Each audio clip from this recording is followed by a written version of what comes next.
We're live. I hope the connection's good. It's Thursday, and today we're talking about socialization and dog parks. Okay? I'm going to cover socialization and some common misconceptions about socialization. I'm going to give everybody a second to join, and then we're going to get into it pretty deep today. Okay? It's going to be fun. It's going to be interactive. Morning, Mark. Good to see you. I think this is our 11th or 12th one since I started these up this year. And I haven't missed a day. So we're doing good. Again, I do the show Monday through Friday, 8 a.m. Saturday and Sunday I'm going to take off just so I can get an idea of what to cover the next week. And today we're doing socialization, guys. So this is a good one. And I do got some good things to teach you today about socialization because we see it go wrong all the time. Okay? I'm imagining the headset's doing good. And then also we're going to talk about dog parks. So that's where we're headed. We're going to do socialization and then cover dog parks. Thank you for joining in this morning, guys. I'm ready. Socialization. Thing you want to remember. It's quality versus quantity. Okay? You got to remember this. It's not just taking your dog out and just going and shoving it in front of as many dogs as possible or as many people as possible or as many new places as possible. It's not what it's about. It's about, especially when you're raising a dog with like a young dog and you're trying to expose them to these things, what you really want to think is you want to think some controlled experiences. You want to kind of like you would parent a kid or you would raise a dog. You're going to pick and choose certain experiences to give your dog to help shape the way they view the world, to help them start to learn. But you're not going to throw them in a dangerous situation and be like, figure it out. What's the word I'm looking for? Incrementally introduce the world. So we'll just give them a little bit of what they can handle at a time. So if you're trying to socialize your dog, for example, right? And you're like, I want it to go meet other dogs, which is great. Good morning. You do want to socialize your dog, but quality over quantity.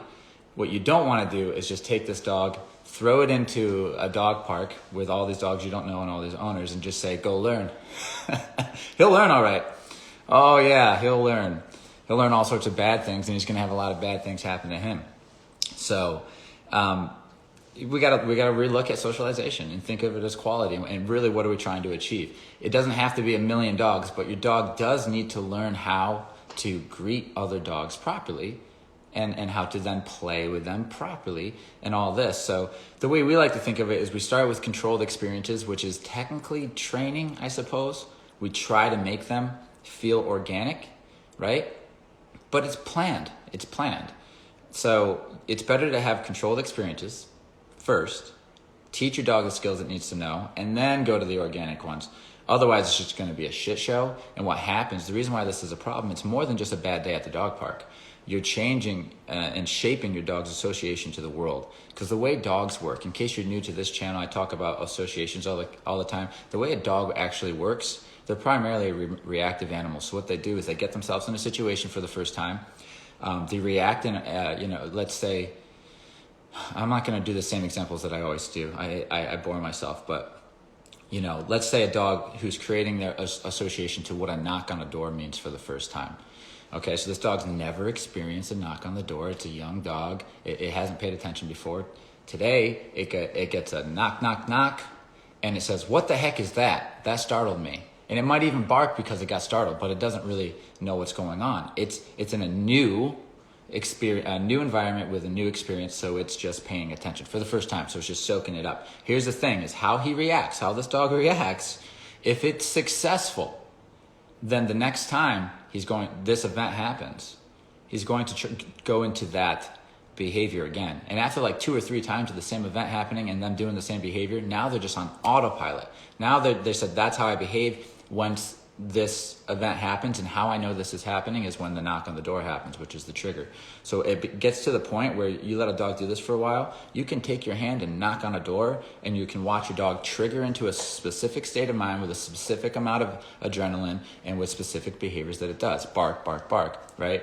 You can see them going into the defense drive just by going knock, knock, knock. It's on cue. The dog trained itself. This is how I respond in this environment, because the knock happened. I barked. Somebody came in. I was concerned, so I continued barking. Or whatever they do. Some dogs don't bark. Some dogs just rush the door and lick them to death. Either behavior, it's fine. Whatever one they decide worked, then they're going to do it again next time. They do it a handful of times. Now they're just on autopilot, and you literally have a trigger. It's literally the dog training. The environment's training the dog. Okay. Now what happens is, dog does that for years. It's just that you can just see it trigger into it, right? What you wanted to do is you wanted to have that an organic experience. You wanted to have that a controlled experience the first time. Ideally, right? Even dogs that are already messed up and they have this bad association, we're going to go in and we're going to change their association to a more healthy one. But now we have to it's going to look the same. It's just going to be a little more difficult if it's a pattern. The dog will make the mistake a few more times. Knock, knock, knock. Bark, bark, bark, or something like that. No. Correction. Set them aside, calm them down. Let's do it again. Knock, knock, knock. Now the dog says, I was about to bark, but that guy just told me not to, so I'm not going to bark, but I'm going to look at him because he's the one that disagreed. And as soon as I look at him, he says, good. And before I know it, it's over. I did it? What did I do? Oh, I did nothing. Oh, this guy wants me to be quiet. Oh, okay. Gotcha. And then I can teach the dog in the situation when you hear knock, knock, knock, it means to be quiet and to look at me to take direction. You can literally see at the end of a session, I've changed the association to the sound. I go knock, knock, knock, and the dog looks at me now for direction. And that's how powerful associations are. So when you're going out and you're socializing your dog, the way they believe, the first couple experiences they have with dogs is going to start shaping them. They're going to stop thinking. The first impression matters. The first time they're in a new experience, their brain's open and they're taking in all the information, right? Especially when they're young. A lot of dogs, you can just say kind of freeze when they do this, but they're going to have this experience, and whatever happens, like if they get bullied or whatever, something is overwhelming, they're going to choose a behavior. They might strike at this dog, or they might run away. Whatever one works, whatever one they choose, it's going to work because the humans are going to separate the dogs. And now you got association started tied to a behavior. So dogs mean either strike or dogs mean run away. Whatever one I chose, that got reinforced.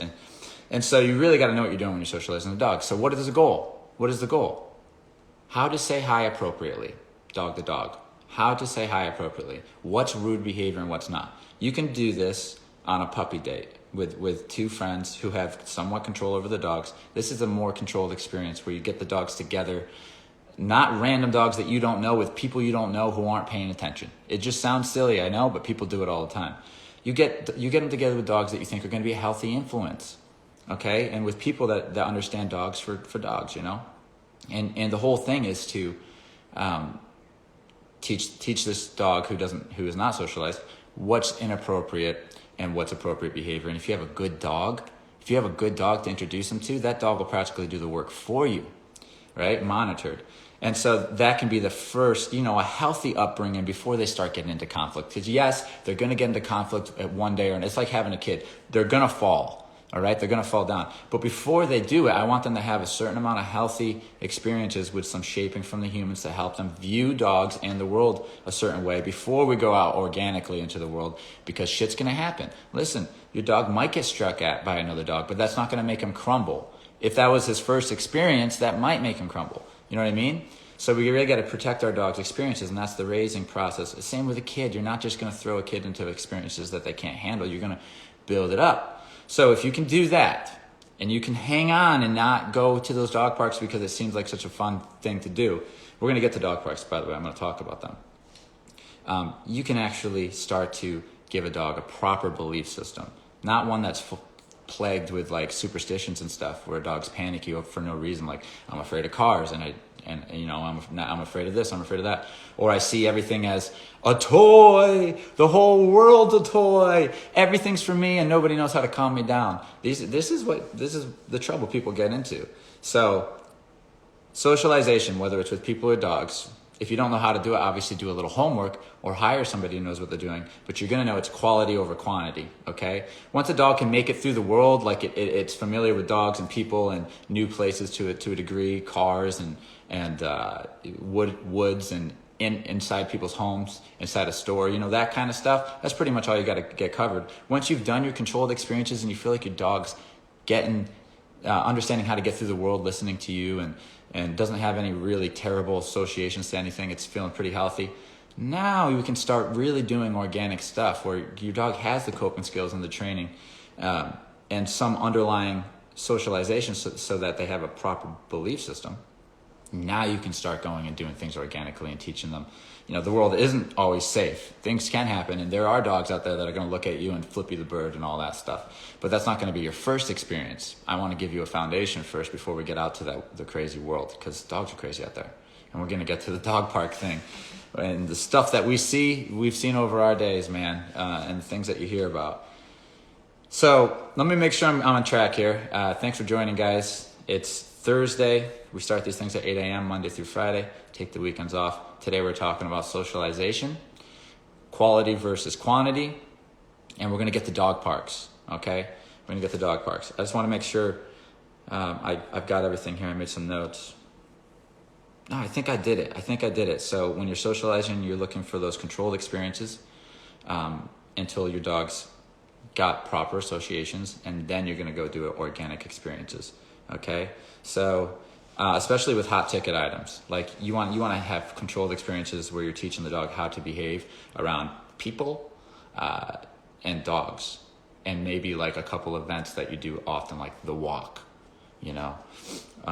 things like this. You're gonna want those controlled first to a degree so that you're ready to teach the dog what to do and what not to do, until it gets to the point where the dog feels like, I get this situation, I've got my associations in, I'm ready to rock and roll. Then you can start pushing the boundaries and going and doing more organic things.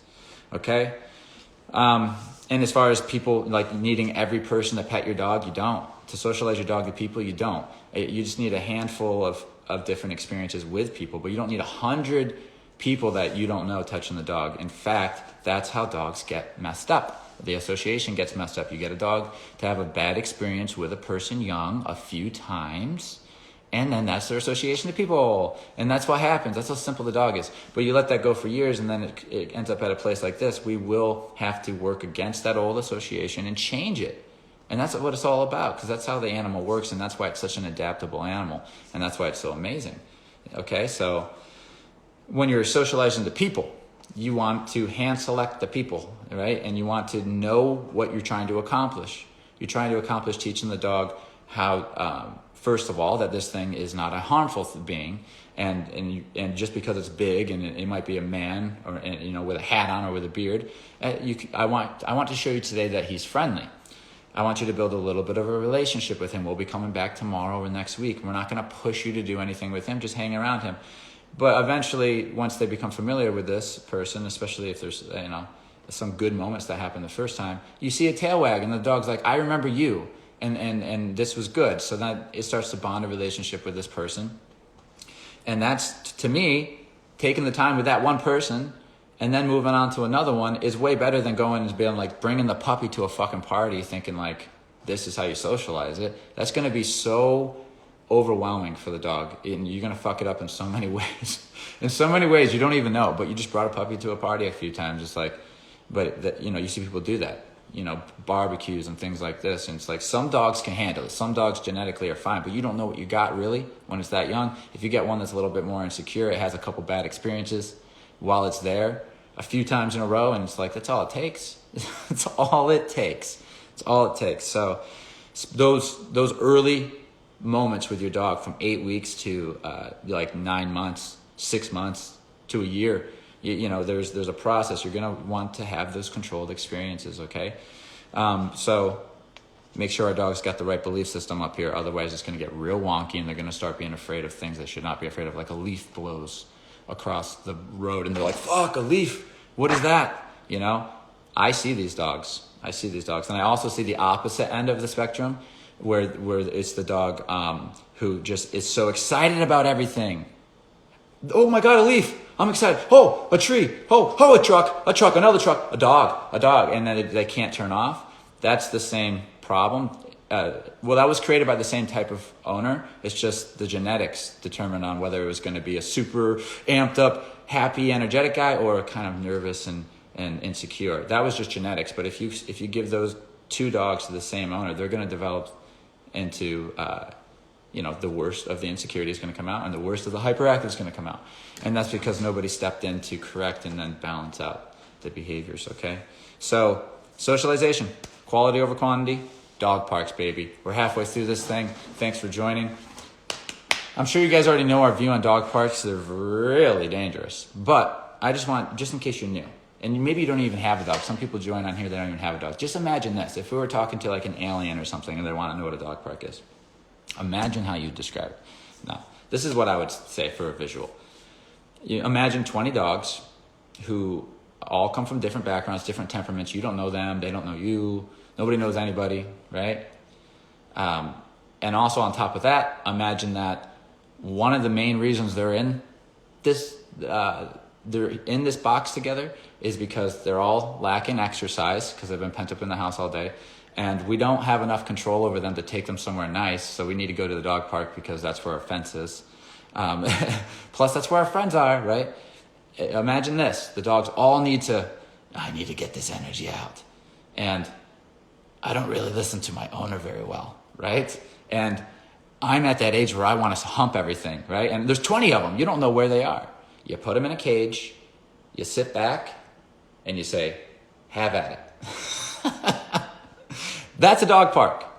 That's a dog park. And listen, if you make it out of that thing without anything bad happening, woo, count your blessings. Count your blessings. Those places are fucking insane. In fact, we use them for training for dogs who are reactive because, it's fucking chaos. It's effing chaos. Yes, it is. Promising tales. So we go there and we walk on the outskirts of these things because the dogs will just charge the gate. If you get a good group of dogs, they'll just charge the gate or whatever, the fence at our dogs who are walking on the sidewalk and just follow them barking and doing all this stuff. And, and sometimes you can see dogs redirect on each other, And all I'm doing with my dog who's calm is walking on a sidewalk. There's a reason they're at the dog park, okay? You go to the dog park, a lot of people who go to the dog park don't have control over their dogs. In fact, I used to go to a dog park, so I know. Julie went to dog parks, right, Jules? If she's on here. You've never seen a person, I guarantee you. If you have, it's a goddamn miracle. A person in a dog park who actually has full control over their dog. Meaning, if they say one of the commands, the dog listens the first time. Not happening. Not happen. You got to go get the leashes. You got to get the treat. You got to get the thing that they want to go to the next. And the dog's playing them and running away. Not to mention when they're doing something wrong. If a dog starts to hump, or you can see it, you got a trained eye, so you're like, man, that dog's got bad thoughts, but you can't do anything about it because that's not your dog, man. What are you going to do? You're going to go up there and correct somebody's dog? So I learned long ago that if I'm going to have a socialization with my dog, I want permission that I can correct any dog here. You know what I mean? So there's no way I'm going to socialize my dog if I can't stand up for him like a dog to these other dogs. So that's why they're control experiences. I get together with people before I was even a trainer, with friends who were like-minded, and we all wanted to get our dogs better. We all know our dogs' problems, but the main thing is all of us were allowed to correct each other's dogs. It was humans, and then there was dogs. Okay? And we love our dogs, but they know you can't play the humans because we're all on the same side. And my friend over here, he's my best friend, he'll correct you too. And by the way, best friend's dog, I'll correct you. And that changes these dogs. That changes them. All of a sudden, you're walking, you can do anything with these dogs. You can walk through town, walk through cities, walk through woods. We got a pack. The humans are on top. They don't take any bullshit, but they love you very much. And we do a lot of fun things together, but no bullshit because these dogs were dangerous. Dog fighters and stuff tear each other up. Okay? Let's see what we got here. Oh, I'm so glad you caught me live too. Thank you so much for joining. Hope Jax is doing well listening. Let's see what else we got. I want to make sure I didn't miss any questions before I go on anymore. All right. So what's an alternative to dog parks then? Like I'm saying, the play dates. You got to find people who you get along with. Listen, you got to get along with the person. Otherwise, it's going to be annoying. There's plenty of people with dogs. A friend, a cousin, a coworker. If they got a dog, they got a like-minded. You know, they're not going to give you any trouble for treating your dog like a dog. If you have to correct your dog or something, or if you're trying to follow a training program, they're not going to give you shit. They're going to be supportive. Okay, this is what you need. And you can help work on each other's dogs. It's great. You can go on walks together, you know, and it ends up, you'll end up getting control of the dogs pretty quick once you guys, you know, are together and you're determined. And then it'll just be a fun little experience. And then you can add other people into that. And that's what I did. And you come up with 4 or 5 different people. Some of them have 2 dogs. All of a sudden, when you're meeting up at each other's places or a neutral environment, you might have 6 dogs running around. That's plenty. You don't need to go find 20, 30 dogs to go throw your dog in. And then also what you need to teach your dog, this is where a lot of people go wrong. This isn't socialization necessarily, although it is a social behavior. What happens when we run into other packs that aren't ours when we're on these trails or when we're on walks or when we're walking down the city street? We got to also concern our dogs about that part of being social, like being polite socially. We don't know that dog. We don't know those people. That is a separate pack. We do not challenge them. We're not barking at them. This isn't like the Wild West, dude. This is a city street. You can't just go say, hey, there's another fucking pack over there. Hey, get out of here, right? None of that. So that's where the human comes in and says, hey, predator? Yeah, we don't do that here. If the human doesn't do that and what you see is them just kind of pulling them away, that dog gets that association to these events. This is what I do. I bark at people and I bark at dogs. I don't even know why anymore. It's just I did it a few times. Nobody really told me not to, so that's just what I do. And it seems to work. It seems to get the people to go away or whatever. And, you know, the dogs they're wonky upstairs. We can't let that happen. We can't let dogs barking like that. If you guys watch our stories or our Facebook page, we just got something on camera that was it made me feel bad. This older lady, she's not too old, maybe in her 50s, with this pretty big dog. I would say like 100 pounds or close to it. He started losing his shit when I was walking by, and he was really losing his shit. He was up on two feet. She was like frantic. She was trying to get him to go down. It looked like she was going to cry or something. And that dog was being very disrespectful towards her. I mean, they're out in this beautiful city, in this beautiful park, and it's this beautiful setting, and everything's good. They're walking. Everything's fine. But then another dog enters, which is me. It's me, and I'm giving them plenty of space. And I'm taking Tank, who is usually the worst, right? Tank has a history of exploding, who didn't do anything. And I just watched the shit show happen. And that dog's not going to get better. There was no experience in that moment where he went in ape shit that's going to get him to say, I'm not going to do that tomorrow. And, you know, she was very flustered, and I felt very bad because as I'm walking by, I'm thinking to myself, man, I could help that person, but I don't do that kind of stuff where unsolicited advice and stuff. I don't do any of that stuff. But I felt bad because I seen the tear in her eye. You know, I seen her stressed and I seen her embarrassed and all this. You got to work on that shit. Controlled experiences with that. Use your friends. Like, that's also part of being social if you're in a community. Not just social to your close friends and family. You got to know what's socially appropriate. People think socialization is dogs playing. That's the problem. Is they think socializing means my dog plays. Socializing means well, how about this? How about we just domesticate the thing a little further? It can't be doing that shit on a street. It shouldn't be doing it at all. And so what's the cure for that dog? Punishment. I know it sucks. But I'm telling you right now, I looked that dog in the eyes. I've done this long enough to be able to tell that dog is a bonk on the head and it doesn't happen anymore kind of dog. but he's going to do it for fucking 10 more years or however long she walks him. So that's part of socializing your dog too, in my opinion, or at least domesticating them. You teach them how to greet, but you also teach them when not to, and when to avoid, and when it's not always time to go say hi. And you can't just. And this dog was barking at us like we were intruding on his property in the public park. He was like alert barking and being dominant towards us, as though we were on his property or something. And it's like, you can't let your dog do that stuff. If he's behaving like that, he's not ready to come out like that yet, because that's causing problems. Now imagine if it was my puppy's first walk. This is what happens. Now I'm bringing my puppy out, and this just fucks my dog up, because I walk by a dog like that. And it's like, ever since, you hear stories like it all the time. Ever since, he never did this, but then we walked by this one dog, and this happened, and now ever since, he's nervous of every dog. It's like, yeah, because that's how the experience ended. If you had a controlled experience and the dog slipped up like this, and then you brought your dog back around to show him that like nothing bad's going to happen, then you wouldn't have left on that note, and that association would have been changed to a more healthy one before you left the event, right? But we can't do that, because we bring them straight to the organic experience where we don't have control over the other dog. And so this happens, and now the dog's stuck, and now the dog's fucked up. And now we let time go by, and like 6 months later, you're like, yeah, it got worse. Now he's barking at other dogs, and now he's doing all this. That's just how it happens. It really is as simple as that. So yeah, there's a lot to think about. Quality versus quantity. Use controlled experiences. Have fun with it.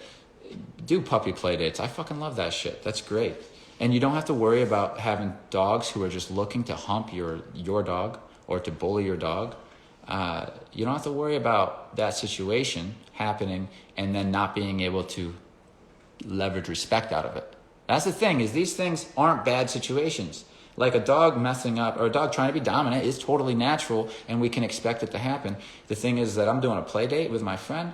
We know this could happen, and we deal with it together. We deal with it together. We go tell my dog or his dog, whoever's doing it wrong, or both, no, knock it off, correct them, calm them down, let them back get playing. Let them go back play. They just learn what not to do, and that's part of the benefit of doing it with the puppy dates, is you can correct the dogs that are there.